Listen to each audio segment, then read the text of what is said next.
Hi everyone, welcome back to my channel where I design visual systems in my bullet journal. And in this video, I am creating a weekly and daily goal implementation system, integrating key lessons from books I've read into an actionable weekly spread format. So this video is actually a continuation of the last video I made where I integrated a 12-week goal planning system with my future log. So if you haven't seen that yet, I recommend you watch that first.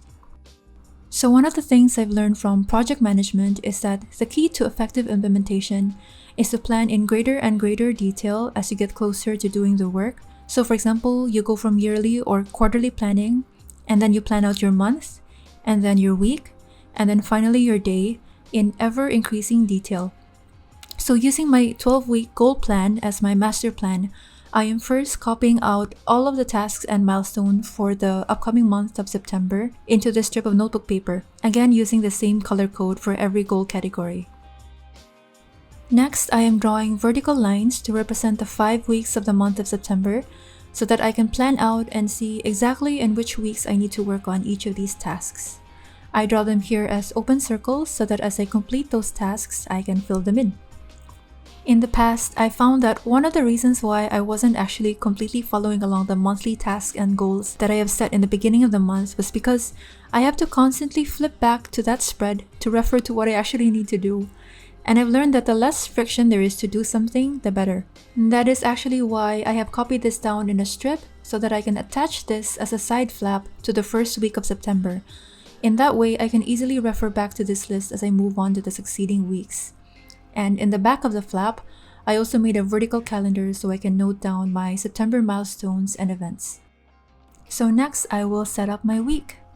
So what I've learned from the book 7 Habits of Highly Effective People was that weekly planning is more effective than daily planning in a sense that you get an overview of the upcoming week in terms of what you need to get done according to your goals, and also how much time you actually have available depending on your schedule. And as I mentioned, the more detail you plan, the better. So if you have tasks this week that are actually more like projects because they consist of a lot of subtasks, I highly recommend that you break them down in your weekly planning or to-do list. And in my spread, I number each task and subtask, which I will be referring to later. So breaking down tasks this way serves 2 functions for me. The first is that it makes it easier for me to pencil in which days of the weeks I want to do these projects or tasks because I have a better sensing of how long each subtask will then take me. And the second function is that this same list will also serve as my so-called weekly scorecard, a concept I have also learned from the book The 12-Week Year. Later on, I will show you how that works. And on this side of the page, I'm just using a very simple rolling daily to keep track of my smaller tasks and notes as I go about my day. Of course, if you feel like you need more space, you can easily add in a Dutch door as well. The next thing I'm doing is something quite new that I have created, but so far it's working well for me. So these lines are timelines of all of the days of the week from Monday to Sunday, from my active hours from 8 a.m. to 10 p.m. So you may have seen a timeline format before, or you may be familiar with the concept of time blocking or scheduling, or at the very least, you are using your phone's calendar. But in this case, I am keeping the format very, very minimal and essential. Literally, I am only marking the noon and 6 p.m. marks, the 3-hour marks, and then the hourly marks. But then how I will actually use this timeline is to a whole other level of multifunctionality and planning, which I will show you later on. So now it's time to roughly plan out the week ahead. So at the beginning of the week, I will first time block what is already fixed, like appointments, meetings, or classes, or so on. And if you have a morning or night routine, you can also block that in, especially if you want to keep that time for yourself. If there are habits I want to track this week, I put a reminder or a symbol at the rough time slot where I want to do that habit. So for example, I want to meditate in the morning when I wake up. And then if there are specific times in the week I really want to keep free from work or spend it with my family or hobbies, I will also block that in. So whatever is left, I schedule my deep work. And this is so important if I want to get the important things done first.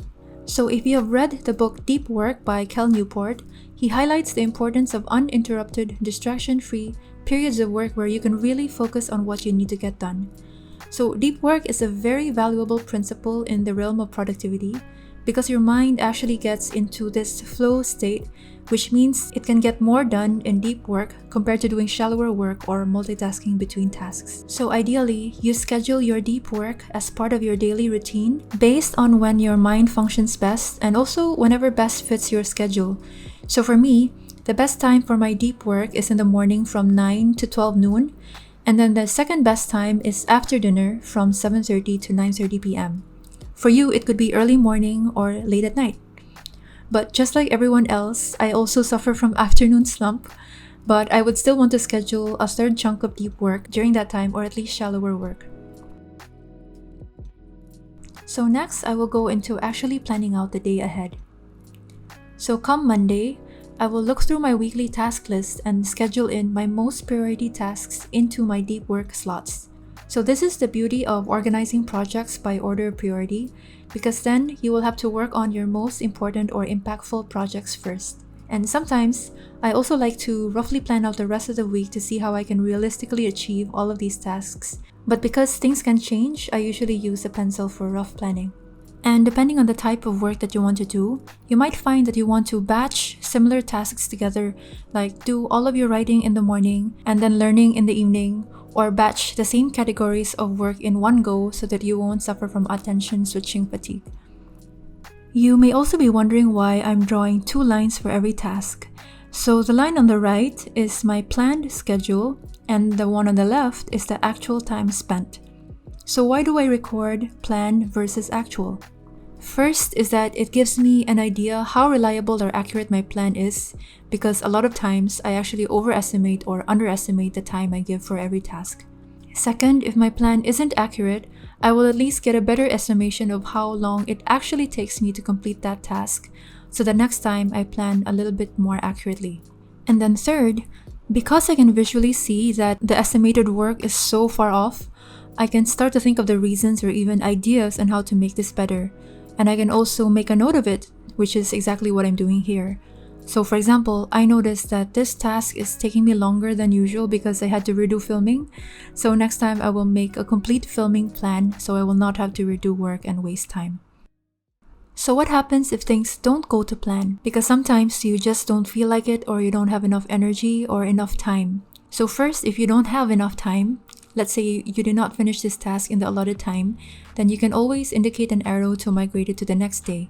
If in the course of the day, you feel like you don't have enough mental space or opportunities to do this task, what I do is I look at my task list and then I see what I can do to replace that task but still get something done. So for example, I didn't have enough energy to write out a full script, but I do have enough energy to listen to my online lectures.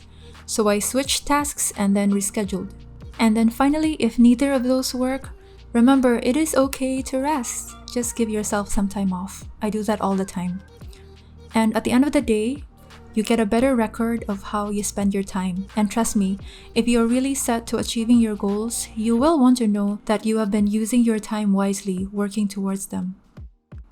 And then at the end of the week, you can tally up how many of these tasks you were actually able to get done. And even on those weeks where I am not scoring very high, I don't want to be very hard on myself, because this only means I am learning, first, how to improve next time, and then second, how to make a more reliable plan based on what is actually realistic for me to do in a week without burning myself out and still making time for rest and fun.